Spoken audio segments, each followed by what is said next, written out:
हरिः ॐ हरिः ॐ हरिः ॐ श्रीमन्नारायणाय नमो नमः। ॐ पक्षिराजाय नमो नमः।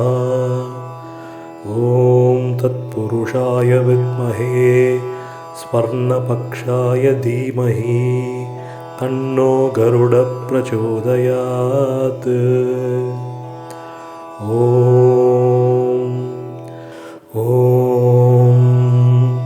श्रीकारुण्याय गरुडाय वेदरूपाय विनतापुत्राय विष्णुभक्तिप्रियाय अमृतकलशहस्ताय बहुपराक्रमाय पक्षिराजाय सर्ववक्रनाशनाय सर्वदोष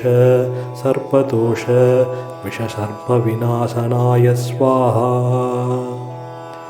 अमृतकलशहस्तं कान्तिसम्पूर्णदेहं सकलविभुतवन्त्यं वेदशास्त्रैरचिन्त्यं विविधसुलभपक्षैर्दूयमानण्डकोणं सकलविषनाशनं चिन्तयेत् पक्षिराजम्।